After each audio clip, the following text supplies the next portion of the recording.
Hi friends, welcome back to my YouTube channel నా వంటలు. ఈరోజు మనం బీట్రూట్ తాలింపు చేసుకుందాము. అందుకు కావాల్సినవి ముందుగా చూసుకుందాం. పోపు దినుసులు, ఆనియను, కరివేపాకు, బీట్రూట్ సన్నగా తరిగి పెట్టుకున్నాను. ఇప్పుడు ఆయిల్ వేసి స్టవ్ ఆన్ చేసుకొని ఆయిల్ వేసుకుందాం. ముందు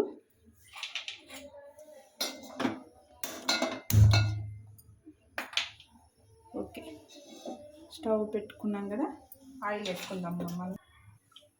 సరే, ఇప్పుడు 2 స్పూన్లు ఆయిల్ వేసుకుందాం.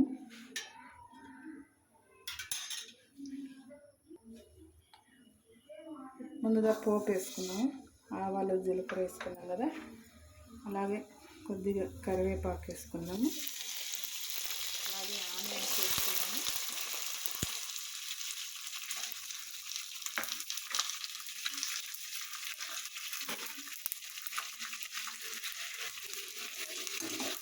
బాగా కలిపేసుకున్నాము.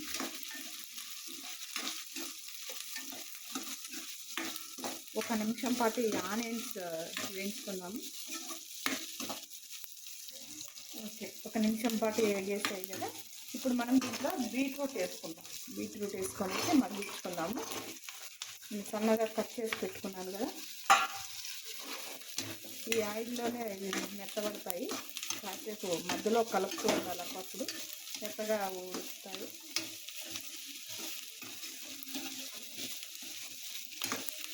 కొద్దిగా సాల్ట్ వేసుకొని మూత పెట్టుకుందాం. కొద్దిగా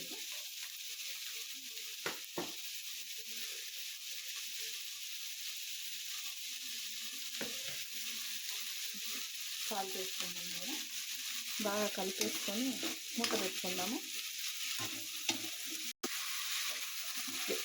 కలిపేసాం కదా, ఇప్పుడు మూత పెట్టుకొని 1 నిమిషం పాటు ఫుల్లో పెట్టుకుందాం. తర్వాత మంట తగ్గించుకుందాము.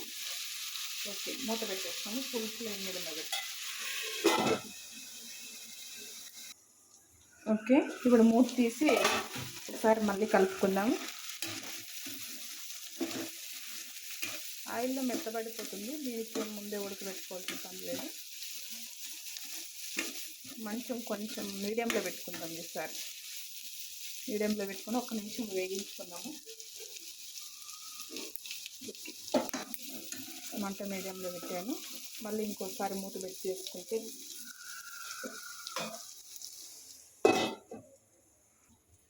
ఓకే అండి. 1 నిమిషం పాటు మూత పెట్టుకున్నాం కదా, ఇప్పుడు మూత తీసి కలిపేసుకుందాము. ఓకే అండి, మెత్తబడిపోయింది. ఇప్పుడు దీంట్లోకి ఉప్పు వేసుకున్నాం కాబట్టి ఇంక మిగిలిన వేసుకున్నాం. కొద్దిగా పసుపు, తగినంత కారం. నేను 1.5 స్పూన్ వేసుకుంటున్నాను. వేసి కలుపుకుందాము.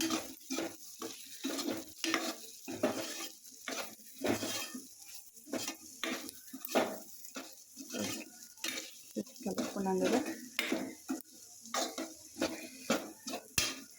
ఇందులో మనం శనక్కాయల పొడి కొట్టుకుంటాం కదా, వేయించి పొడి కొట్టుకున్నాం. నేను వాటిని వేసి కలుపుకుందాం. నేను ఒక 2 స్పూన్లు వేసానండి, చాలు.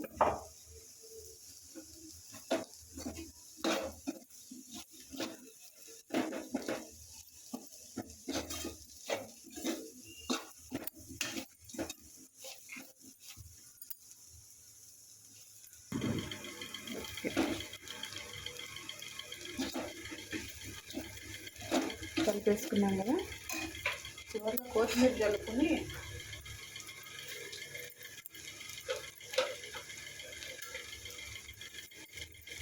ఒకసారి కలిపేసుకొని ఒక 30 సెకండ్స్ మూత పెట్టుకొని వదిలేస్తాం.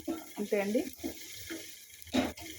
ఇప్పుడే ఉప్పు ఏమైనా సరిపోయిందో లేదో ఒకసారి చెక్ చేసుకొని, సరిపోకపోతే ఇంకొద్దిగా యాడ్ చేసుకొని స్టవ్ కట్ చేసుకోవాలి.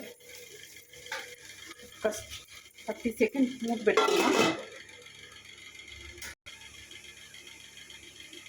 ఓకే అండి, ఇప్పుడు మూత తీసుకొని ఒక్కసారి కలిపేసుకొని స్టవ్ కట్ చేసుకున్నాం.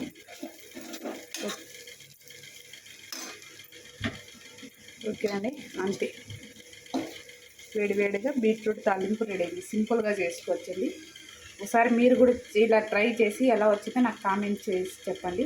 అండ్ అలాగే like and share and subscribe చేసుకోండి.